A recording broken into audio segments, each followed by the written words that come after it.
నమస్తే, welcome to burning topic. అరుగు మీద కూర్చుని కబుర్లు చెప్పుకునే చుట్టాల మధ్య గొడవ వస్తే పక్కింటి వాడు వచ్చి చలి కాచుకోవాలని చూశాడట. సరిగ్గా భారత్ బంగ్లాదేశ్ మధ్య ఉన్న ప్రస్తుత పరిస్థితి కూడా ఇలాగే ఉంది.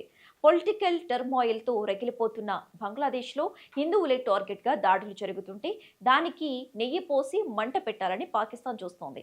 కానీ చారిత్రక సంబంధాలు అంత సులభంగా తెగిపోవు. భారత్తో కయ్యానికి కాలు దువ్వాలని పాక్ ప్లాన్ చేస్తే బంగ్లాదేశ్ తాత్కాలిక ప్రభుత్వం ఒక స్ట్రాంగ్ కౌంటర్ ఇచ్చింది. అసలు బంగ్లాదేశ్ వేసిన ఆ అడుగు ఏంటి? పాకిస్తాన్ ఆశలపై నీళ్లు చెల్లిన ఆ ప్రకటన వెనుక ఉన్న అసలు రహస్యం ఏంటో తెలుసుకోవాలంటే లెట్స్ వాచ్.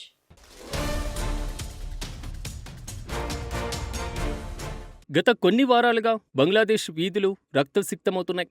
షేక్ హసీనా ప్రభుత్వం పతనం తర్వాత అక్కడ నెలకొన్న అరాచకత్వం అంతా ఇంతా కాదు. ముఖ్యంగా అక్కడున్న మైనారిటీ హిందువులను లక్ష్యంగా చేసుకుని జరుగుతున్నటువంటి దాడులు అంతర్జాతీయ స్థాయిలో చర్చనీయాంశమవుతున్నాయి.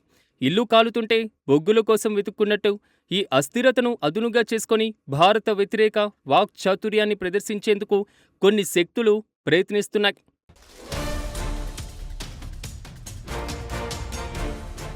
అక్కడున్న హిందువులే లక్ష్యంగా దాడులు జరుగుతున్నాయి.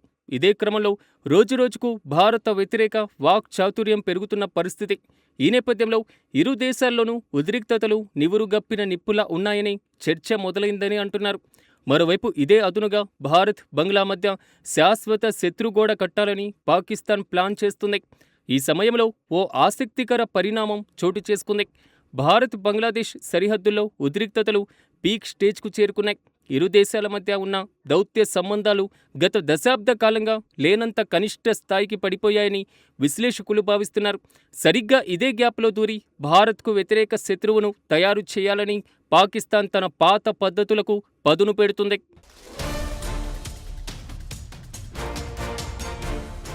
భారత్ బంగ్లాదేశ్ మధ్య చారిత్రక బంధాన్ని విడదీయాలని పాకిస్తాన్ ఎప్పటినుంచో కలలు కంటుంది. ఇప్పుడు బంగ్లాదేశ్లో అధికార మార్పిడి జరగడం, మొహమ్మద్ యూనస్ నేతృత్వంలోని తాత్కాలిక ప్రభుత్వం రావడంతో పాకిస్తాన్ ఆశలు చిగురించాయి. డాక్టర్ మొహమ్మద్ యూనస్ మద్దతుతో బంగ్లాదేశ్లో రక్షణ ఒప్పందాలు చేసుకోవాలని పాకిస్తాన్ పావులు కదుపుతుంది.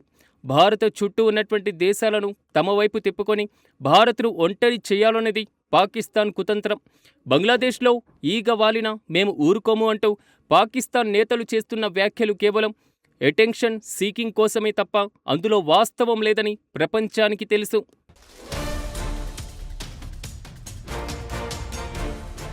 అయితే పాకిస్తాన్ ఎన్ని వేషాలు వేసినా గ్రౌండ్ రియాలిటీ వేరుగా ఉంది.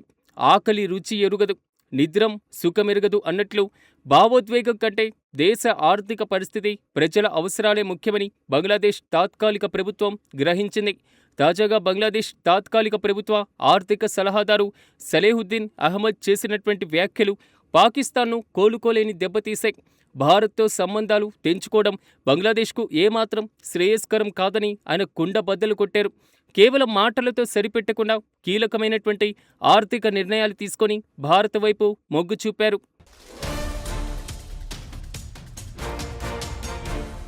సలేహుద్దీన్ అహ్మద్ చేసిన వ్యాఖ్యల్లో అత్యంత కీలకమైనదేంటంటే భారతదేశంలో ఉన్నటువంటి ద్వైపాక్షిక సంబంధాలను దెబ్బతీయడానికి ప్రయత్నించేటువంటి ఏ మూడవ పక్షం ట్రాప్లో తాము పడబోమని ఆయన స్పష్టం చేశారు. కేవలం రాజకీయాలే కాకుండా ఆర్థిక స్థిరత్వం కూడా భారత్తో కలిసి పనిచేయడం తమకు అత్యంత ముఖ్యమని ఆయన ప్రకటించారు. ఈ ప్రకటన పాకిస్తాన్ ఐఎస్ఐ నెట్వర్క్కు పెద్ద షాక్ ఇచ్చింది. భారత్ బంగ్లా మధ్య గోడ కట్టాలనుకున్న పాకిస్తాన్ ప్రయత్నం ఇప్పుడు బూమరాంగ్ అయింది.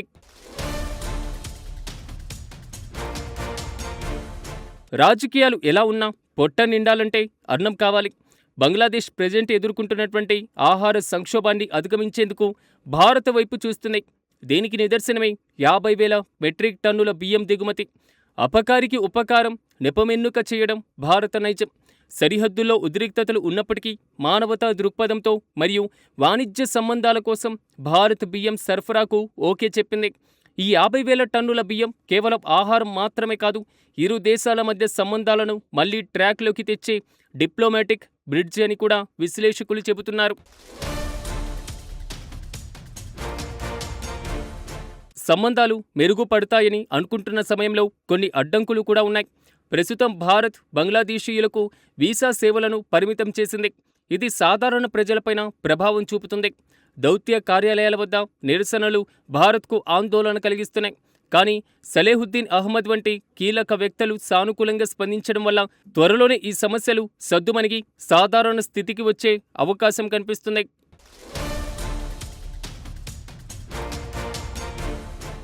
బంగ్లాదేశ్ ఒక గడ్డు కాలాన్ని ఎదుర్కొంటుంది.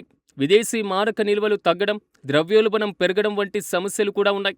ఇలాంటి సమయంలో పొరుగునున్నటువంటి పెద్ద దేశమైన భారత్ నుంచి దిగుమతులు చేసుకోవడం వారికి ఖర్చు తక్కువ, రవాణా సులభం.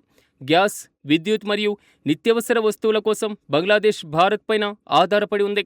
పాకిస్తాన్తో చేతులు కలిపితే వచ్చేది కేవలం ఉగ్రవాదం, అస్థిరత మాత్రమే అని, కానీ భారత్తో ఉంటే ఎకనామిక్ స్టెబిలిటీ వస్తుందని బంగ్లాదేశ్ మేధావి వర్గం గుర్తించింది.